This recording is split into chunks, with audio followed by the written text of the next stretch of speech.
სადაც ძალიან ბევრი საინტერესო ნახატია და სალომე არის თვითნასწავლი მხატვარი, რომელმაც იმდენად საინტერესო ხედვა შემოგთავაზა ყველა ადამიანს, ვისაც აქვს მისი ნახატები ნანახი, რომ ნამდვილად გულგრილად ის ადამიანების რომლებიც პირველად ხედავენ და საერთოდ არ სმენიათ მისი შემოქმედების შესახებ, აღფრთოვანებულები რჩებიან. ფერები, ჩემი აზრით, არის ყველაზე მნიშვნელოვანი ხელწერა შენი შემოქმედების. მე ესე ვხედავ. ფერები არის პირველი, რაც გამოხატავს შენს როგორც შემოქმედის ინდივიდუალურ შტრიხს. თვითონ ფერებთან შენი დამოკიდებულება კონკრეტულად ლურჯთან და ესე მწვანესთან და მათ სინთეზთან, აი რა ემოცია არის, მდგომარეობა არის. ანუ ხა ჩემს ასე ვთქვათ შემოყვებილობას ახსნიდი იმითი, რომ ანუ რავი წლები ასე ვთქვათ 5 წელია ლურჯი ფერის ლურჯ ფერზე ვგიჟდები ზოგადად, ну რატომღაც აი ძალიან დამოკიდებული ვარ, ანუ ყველაფერი ჩემს იგივე მინდა იყოს ამ ფერში. თუმცა რა ჩემს ნამუშევრებში მაინც ვცდილობ, რომ ლურჯი იმდენად აკვეტებლად ხატავ ამ ფერში, რომ ცოტა შევამცირო ამ ლურჯ ფერის და მისი ტონების გამოყენება, იმიტომ რომ რაღაცნაირად ხანდახან მაქვს, როცა მოვაწვება იმაზე არ ვფიქრობ, რომ ამდენი ლურჯი ფერის ნამუშევრები მოკლედ ბევრია და სხვა შორის არ მიფიქრია, რასთან ვაკავშირებ, უბრალოდ ჩემთვის რაღაც სიმშვიდესთან ასოცირდება და აი რაღაც აი ვერ ხსნი ანუ რა ემოციას იწვევს, უბრალოდ ბოლო პერიოდში უკვე მასე დავიწყე ფიქრი, რომ ხო კავშირი ხო რა გზის ხაზე მექვსე ჩაკრასთან და მაგიტომ ხომ არ ამიჩემე სიტყვაზე ეს ფერი და რაღაცას ხო რომ მუშაობ ამით და ნუ რაღაც ხო არ ხდება, იმიტომ რომ ძირითადად ჩემი ნამუშევრები გამოირჩევა მათ თვალსაზრისით, რომ აი ვერ ჩემს თავს დღესაც მიჭირს უწოდო მხატვარი, იმიტომ რომ ემოციური მხატვარი ვარ, ანუ რაც გულისხმობ ხა ამაში.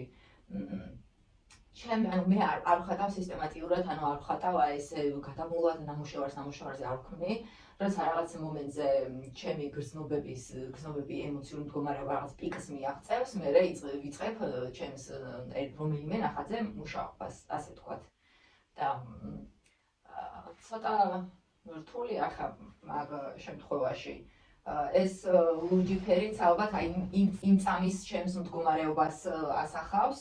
ანუ რასაც ვგრძნობ და როგორი ემოციებს განვისდიან, რა გავიარე, ან რას გავდივარ, ძირითადად მაგას გულისხმობ ხოლმე ჩემს ნამუშევრებში და აი არ ვიცი. ხო, ანუ ერთ-ერთი ფაქტორი, რითიც შენი ნახატები კიდევ საინტერესო არის, ერთი მიზეზი არის, რომ აშკარად ჩანს შინაგანი პროცესების ექსპრესიის მოთხოვნილება, მე რასაც უყურებ, არის ძალიან იდუმალი. და აი რაღაც უკვე მოთხოვნება მიჩნდება, რომ თითოეულ ნახატზე შინაარსობრივად ვისაუბროთ. ცხენზე ამხედრებული ქალი, რომელიც იმდენად მისტიურ ლურჯ ფერში მოგზაურობს და მასზე მხოლოდ ესე ვთქვათ სინათლის გრადაცია, თითქოს ამ ტყის ნაწილი ვითარდება, თითქოს ამ ფერში არის წარმოდგენილი.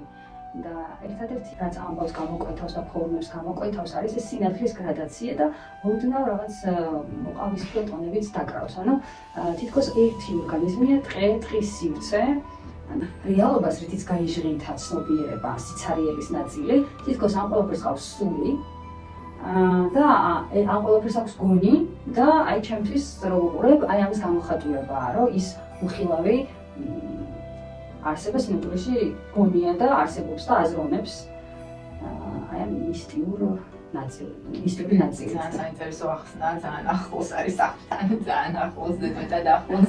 მაგითარ ვყარ შენი ნახატების ახსნები, ნუ ეხა მჯერად საჯაროდ, იმიტომ რომ ანუ იდეაში მიყვარს რაღაცებს არ ვამბობ ხოლმე რა და შენ ყოველთვის ახერხებ ერთი დასვა ნახატის აზრი და რაღაც შინაარსი, ნუ ის კი მოყვარს შენ რომ მიხსნი პირადად, მაგრამ ეხა იმდენად მეტალურად აღწენი. მე ვფიქრობ, რომ იმდენად ინფორმაციული არის ადამიანებისთვის ეს ნახატები, რომ რატომაც მინდოდა ყოველთვის რომ ამ ნახატებზე თუნდაც განხილვა გაგვეკეთებინა, როგორც წესი ნახატი არ არის იმისთვის, რომ მასზე ისაუბრონ. მაგრამ ალბათ მხოლოდ იმიტომ, რომ ნახატი თითქოს საკმარისი იყო და ნახატის ნახატს უნდა უყურონ მხოლოდ ტექნიკური კუთხით. ნახატი თითქოს ესე მოიაზრება რა, აკადემიური მხატვრობის სტილი და მიმართება ტექნიკურ ნაწილზე და შესრულებაზე იმდენად არის ორიენტირებული, რომ თითქოს მხატვრობა მეტი არაფერია თუ არა ხელის, ესე რომ ვთქვათ, მოხდენილი მოძრაობა და ფერთა რაღაც გამა, მაგრამ ნახატს აქვს უდიდესი ინფორმაცია და სწორედ ამის წამოწევას და ამისთვის ხაზგასმას ვცდილობ, იმიტომ რომ შეიძლება ბევრად კარგი და ცუდი ნახატი ცოტა სადავოა და საკამათო, იმიტომ მხატვრობაში ეს თავისუფლება არსებობს და მადლობა აქვს, რომ ეს თავისუფლება არსებობს ერთადერთი სფერო, ალბათ სადაც ადამიანი ბოლომდე თავისუფლება ჩაგიძლიები და გეტყვი, რომ მე ვფიქრობ, რომ საქართველოში მხატვრობაშიც კი არ არსებობს თავისუფლება, იმიტომ რომ აი თუნდაც თვითნასწავლი მხატვრები ავიღოთ, იქ იმდენად აქცევენ ყურადღებას აკადემიურ მხატვრობას და გავლენებს და რა ხარ რეალურად და რას წარმოადგენენ, უკვე მეორეხარისხოვანია, შენ რას ხატავ, რას გულისხმობ, რა გინდა, აი ის რომ უკვე თვითნასწავლი მხატვარი ხარ, ეგ უკვე პრობლემაა, ანუ რა. და ვთვლი რომ ყველა მხატვარი ვინც, მე პირადად მომწონს და მართლა რაღაც საინტერესოს ქმნიან, ყველა არის თვითნასწავლი მხატვარი. და ძალიან დასაფასებლებია, ნუ ხა მე აქ ჩემ თავზე არ ვლაპარაკობ, მე ჩემ თავს ხატვარსაც მე ვუწოდებ ბოლომდე, იმიტომ რომ არ ვიცი რა ვარ რეალურად, უბრალოდ რაღაცას ვაკეთებ, რაც უბრალოდ მსიამოვნებს და რაღაცაში ვდებ ჩემს გრძნობებს და განცდებს და ნუ უკვე გამომდის რა. ხო. იმდენად საინტერესოდ არის გადმოცემული ეს ლურჯი ფერი, რა თქმა უნდა, ფერები ნამდვილად არ ჩანს. აი აქაც იგრძნობა ეს მწვანე და ლურჯი საოცარი ფერები.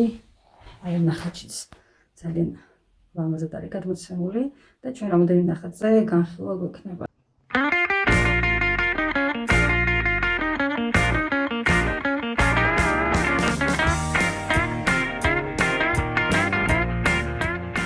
ფორმები და ფერები იმდენად აღიბეჭდება ადამიანის ცნობიერებაში, ანუ ის ვინც მოდის და უყურებს და ტკბება ნამუშევრით, რომ იწვევს შინაგან პროცესებს და ყვება გარკვეულ ესეთ სპირიტუალურ ინფორმაციას. პირველ რიგში ვიტყვი, რომ ძალიან ლამაზი ნახატი არის, ახლოდან ვაჩვენებ. დეტალები არის რაღაც საოცარი, ეს არის ზეთით შესრულებული. მოკლედ, რაც კი დამიხატავს ყველა ნახატს შორის, ეს არის ურთულესი გამოცდილება რა მხრივ. ანუ თემატიკა არის ჩვენთვის ძალიან მძიმე, ნუ ასე თუ ისე. ახლა ძირითადად ხელოვნურმა არის ის, მაგრამ ჩემი ნამუშევრები არა მარტო ჩემი ცხოვრებისეული გამოცდილებებიდან გამომდინარეობს, ანუ ასევე არის სულიერი მდგომარეობა, სიზმრები და ასე შემდეგ.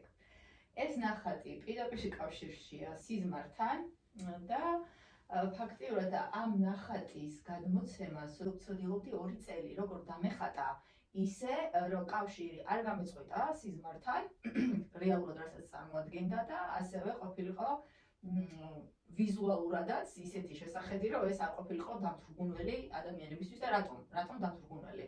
მართლა 2 წელი ვფიქრობდი, როგორ შეიძლება დამეხატა. ყველანაირად ცადე, ბევრი ესკიზი გავაკეთე და არც ერთი ჩემთვის არ იყო დამაკმაყოფილებელი და რატომ არის ახლა ეს ჩემთვის ყველაზე რთული. ანუ სიზმარში ეს არის ერთგვარი მე, ეს გოგო, ნამუშევარშიც და სიზმარშიც იყო გარდაცვლილი, რომელმაც უამრავი რამე გამოიარა, ცხოვრება ლამაზად გაიარა და ლამაზად დაამთავრა, ასე ვთქვათ. ხო, და ეს სიზმარში ვიყავი მე, ვხედავდი ჩემ თავს გვერდიდან, წინიდან როგორი ვიყავი, რა მქონდა, რა მივიღე, რას მივაღწიე და როგორ დამთავრდა ეს ყველაფერი და იმდენად ლამაზი იყო, რომ გავიღვიძე შიშის მგრძნობას არც არ მქონია პირიქით, იმდენად სასიამოვნო განცდა დამიტოვა და იმდენად ლამაზი იყო ეს ყველაფერი, მინდოდა რომ რაც ვნახე და განვიცადე, ეს გადმომეტანა ნამუშევარში ისე როგორც იყო. და პროცესში როცა ამ ნამუშევარს ხატავდი, ეს ემოციები ძალიან მოქონდა, ეხაც ცოტა ისე გრძნულ თავს რომ საუბრობ ამ თემაზე, ძალიან წამოიღო ეს ჩემი შინაგანი მდგომარეობა, რას ნიშნავს ხატავდე შენს სიკვდილს, ასე ვთქვათ, ბოლოს ცოტა აი ადამიანების სიკვდილთან დამოკიდებულებას და შიშზე კიდე ცალკე სალაპარაკო თემაა, მაგრამ როცა ეს ნამუშევარი დავასრულე, ვთქვი, რომ ამ ადამიანს უბრალოდ ძინავს. მაგრამ რეალურად სინამდვილეში ეს არის აი დაკრძალვამდე პროცესი არის დახატული და ვეცადე ცოტა ისე ლამაზად გადმომეცა, რომ ეს არ ყოფილიყო რაღაც ადამიანებისთვის, ვინც ნახავდა დამთრგუნველი, იმიტომ რომ სენდვიჩის არ ყოფილა ესეთი. ან ისეთი ფერები არის, რომელიც მე მიყვრება, რომ ესე იგი ჩვენ რასაც ვიცხოვრობთ, ხო არის ესეთი გამოთქმა, რომ ადამიანი ვერაფერს წაიღებს ამ ქვეყნიდან. მაგრამ არ არის ასე. ადამიანს აქვს სულიერი გამოცდილება და ეს ფერები სწორედ ამას ცხადყოფს, რომ შეიძლება რაღაც ემოცია დაძველდეს და მოკვდეს, მაგრამ ის რჩება შენში როგორც გამოცდილება, როგორც სულიერი სიმდიდრე და ისეთივე ლამაზი და მომსხველი შეიძლება იყოს, როგორც მაშინ როცა ეს ემოცია უშუალოდ ცოცხალი იყო, ის გამოცდილება იყო აქტივში. ხა რეალურად ამ ჩემს სიზმარშიც იყო ეს მომენტი, რომ ჩემი სულიერი გამოცდილებები, ცხოვრების სულიერი გამოცდილებები, როგორც ფორმა იყო ყვავილების ჰერბარიუმები და პეპელები, ღამის პეპელები. აი ესე ერთად მოგროვებული და ნუ აი ის რაღაც რო გახსენი და ჩავიხედ ეს ყველაფერი იყო ერთად და აი ეს როგორ გითხრა სიამოვნების განცდას რო გიტოვებს რომ ეს ყველაფერი შემოინახა როგორც ფორმატ ეს განცდები, გზნობები, ემოციები, გამოცდილებები სულიერი მოგზაურობა ის შეინა ფორმა მისცა თითქოს და ის შეინახა რა. ჩვენ ამ სამყაროდან მატერიალური ალბათ ნამდვილად არაფერი არ მიგვაქვს რეალურად, ხო? გეთანხმები. როცა ვკვდებით, მაგრამ არ ნიშნავს, რომ არაფერი არ მიგვაქვს. რეალურად ვთვლი, რომ ძალიან ბევრი რამეც მიგვაქვს. და პრინციპში ყველაფერი მიგვაქვს ალბათ, რასაც განვიცდით. ხო, ნუ ვიცი რა, ცალკე თემა არის ის, რომ ხა ადამიანების ვისაც სიმართლე არ მithქვავს, მაინც ცოტა ნეგატიურად არ ექვეს, რომ აი ძინავს, რა ჭირს, რატო იყურება ესე, ნუ რაღაცა და რატომღაც მომიწია სიმართლის დამალვა ესეთი ადამიანებისთვის, ვინც ჩავთვალე რომ ვერ გაიგეს მოკლედ რა და აი სალკე მომენტია კიდე რომ აი როგორ ეშინია ადამიანს სიკვდილის, ანუ როგორ თulis რომ ყველაფერი დამთავრდა და ვთვლი რომ რეალურად არაფერი მთავრდება სიკვდილის შემდეგ. ყველაზე ცოცხალი ცისფერი ფერი არის, აი ეს კი, ცოცხალი რაც არის და რაც რჩება და რაზეც ვისაუბრებ პრინციპში, რომ რაღაც მიგვაქვს, სწორედ აქ ჩანს, რომ ეს გამოცდილება უკვდავია. აქცენტი არის ამ ზაფხულზე გაკეთებული ზუსტად მაგმისნით, რომ შემეძლო გამომეხატა და დამენახვებინა რა არის მთავარი და რა არის მნიშვნელოვანი და რა ქრჩება ბოლოს. რაღაცა რაც არ ჩანს არ ნიშნავს რომ არ არსებობს. ასევე ვთვლი რომ ყველაზე ლამაზი არსებები არიან, ღამის პეპლები და ვიდეო დამეჩვენებინა რომ რაღაცის ფონზე, სიგნელის ღამის ფონზეც კი შეიძლება რაღაც ისეთი ლამაზი გამოგეპაროს, რომ ვერ შეამჩნიო, ვერ დაინახო და ვერ აღიქვა მისი სილამაზე და ფუნქცია. თუმცა ნახატებს აქვთ ესეთი თვისებები, რომ შეიძლება ნახატმა დაიწყოს შენთან საუბარი, შეიძლება არ დაიწყოს საუბარი. აი ამ ნახატთან დაკავშირებით ახლა ძალიან საინტერესო არის, რომ ხშირად ჩანს ნახატებში ხან თვალები არ აქვთ ადამიანებს, ხან სახე საერთოდ არ აქვთ და ეს უფრო პიროვნების მიღმა მთლიანი ფიგურალური სურათის აღქმისკენ გვიბიძგებს. ძირითადად ჩემს ნამუშევრებში არიან ანდროგენული არსებები, რომლებთაც არ აქვთ სქესი და ეს ზუსტად მაგ მიზეზით იხატება, რომ ძირითადად არიან უსქესოები. ჩვენთვის არ აქვს მნიშვნელობა, კაცი ხარ, ქალი ხარ, ანუ რა ხარ, არ აქვს მნიშვნელობა. დაჟევთ ვფიქრობ, რომ ადამიანის სახეები მხატვრობაში ყურადღებას გიფანტავს და რაღაც სხვა მიმართულებით მიყავხარ. და ეგ არ მინდა რომ ჩემს ნამუშევრებში მოხდეს. კი, მაგ ხან ნამუშევრებსაც არის სახეები და ხატული და რაღაცა მსგავსი, მაგრამ არ მინდა ადამიანების როგორც ქალის და კაცის რაღაც აი ეს პიროვნული თვისებები იყოს აქცენტირებული, უბრალოდ მინდა იმის იქეთ სიღრმეში, ხო, ანუ იმის იქეთ სიღრმეში რა ხდება, იმიტომ რომ ზოგადად ანუ არ მიყვარს აი ამ სქესთაშორის გარჩევა არც ნამუშევრებში, აი უბრალოდ მინდა რომ რაღაცა ემოციები გადმოვცე ისე მარტივად, რომ არ დამჭირდეს, იცი რა, ეს ქალია, ეს კაცი და ახო ერთმანეთი უყვართ, ან აი ეს ქალია, ეს კაცი და ეს ისე იქცევა, ან მოკლედ არ მინდა ჩემს ნამუშევრებში არც სქესთაშორის ბალანსი მაინტერესებს, არც პატრიარქატი არ მაინტერესებს, უბრალოდ აი სწორედ მაგ მიზნისთვის ვხატავ, აი ესე უსახო არსებებს, რომ ის სულიერი გამოცდილება, სულიერი კავშირი, რაღაცა ფიზიკურ სხეულს მიღმა, უბრალოდ რაღაც მომენტში სხეულის, დანარჩენი სხეულის ხატვა მჭირდება, რომ ადამიანებს ვანიშნო, რომ აი კონკრეტულად ადამიანზე ლაპარაკი აქ და არა სქესზე. მაგრამ მე არ მჭირდება რომ აქ ახალი იყოს, ან კაცი იყოს. თუმცა ფიგურალურად რომ უფრო მაღალი არის ალბათ რაღაც პირველადი აღქვით მოდის რომ ეს ლურჯი სილუეტი უფრო ქალის შეიძლება იყოს და მწვანე უფრო მამაკაცის. ანუ რეალურად შემიძლია თქვა რომ ორივე მამაკაცია. ხო, რომელი ერთ-ერთი ქალის ენერგეტიკის მატარებელი არის, კი, ანუ ეს უფრო ფემინურობა აქვს. ამიტომაც დაინახე ეგრე როგორც არის. ერთი ფემინური ენერგია. კი. მეორე მასკულინური ენერგია. ძალიან ჯდება ეს სიმბოლური განფენილობა, ეს გვირგვინის აი ამ ფემინურ მხარეზე და შარავანდედი მასკულინურ მხარეზე. იდეაში მან რადგან მე ორი მხარე გადმოცემული ფემინური და მასკულინური ენერგიები, აქ ეგ იმას არ ნიშნავს, რომ ფემინური მასკულინურზე რამით ნაკლებია და ეს გვირგვინი არის მაგის სიმბოლო, რომ ანუ შესაძლებლობებზე და რაობაზე, ანუ მნიშვნელოვანი ნახატია თვალსაზრისით, რომ ადამიანებს დღეს ეს ცოტნე ჭირდებათ, რომ კონფლიქტი ამ ორ ენერგიას შორის გამანადგურებელია სინამდვილეში. რეალურად ამ ორ ენერგიას შორის მიდის ესეთი ფარული ომი, ასე ვთქვათ რა, ენერგეტიკული ომი. როცა რეალურად საომარი, საბრძოლელი და რაღაცის გაყოფის მიზეზი არ არსებობს რა. და ამას ადამიანები რაღაც მომენტში ვერ აცნობიერებენ, ვერ ვაცნობიერებთ იმდენად. დანახვადი არ არის. ანუ იმიტომ რომ თითქოს ახლა სქესში რო ჩამოვიდეთ, ხო, ჩვენს რეალობაში ახლა და სულს რო თავი დავუნებოთ, რომელსაც სქესი ესე პირობითად არ აქვს, ხელს აქვს, ხო, სქესი. აქ რო ჩამოვიდეთ, აი სწორედ ეს არის, რომ ამის მიღმა გახედვა რო არ ხდება და არ ხდება ერთმანეთის დანახვა, თითქოს პოლუსია, ხო, ინიანი რაღაც ხალი, კაცი და მეორე ნაწილის დანახვა არ ხდება. ანუ ადამიანი როდესაც არის ხალი, უჭირს გაგება კაცის, მასკულინური ენერგიის და პირიქით. მაგრამ რეალურად აქ კომპრომისი სერიოზულ განვითარებას მოკლედ გულისხმობს რა და დავასრულოთ ამ ნახატზე. შეიძლება უთხრა ამ ნახატზე.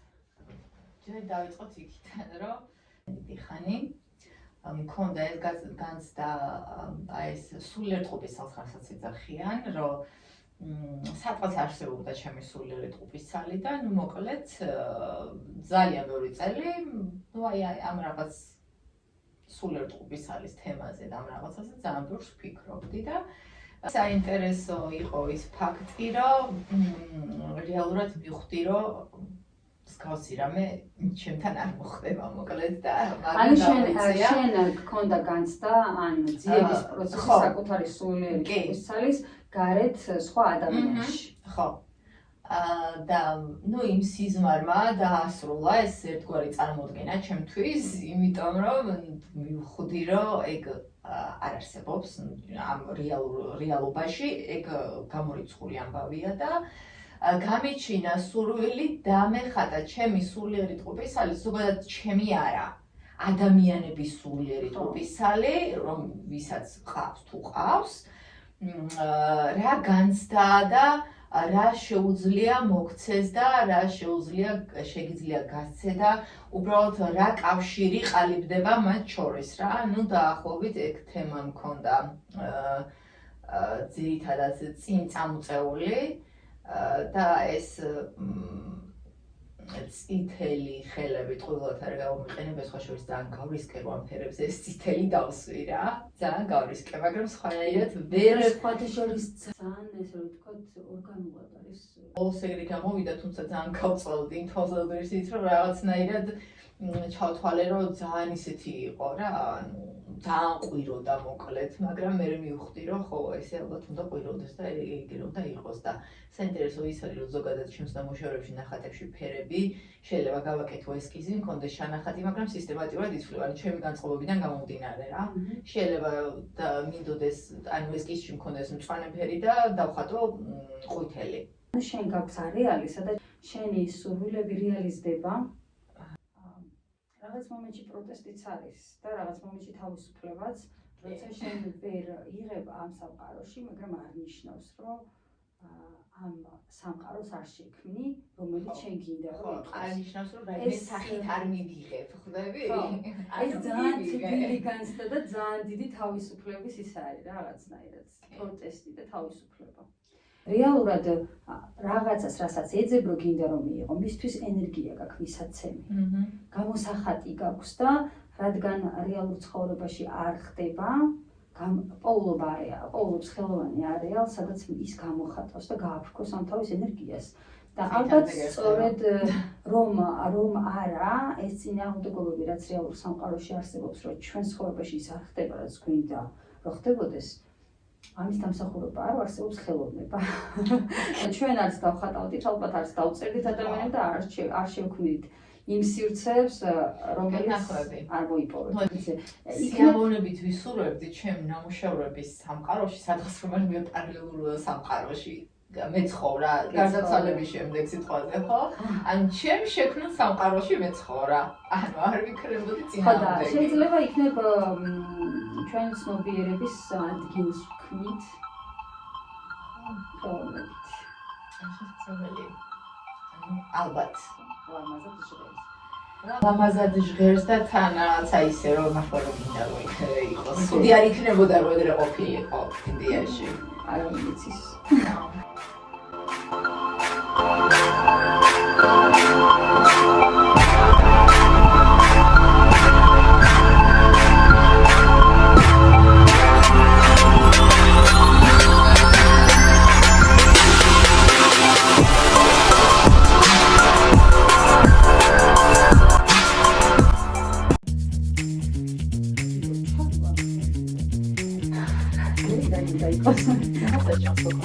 და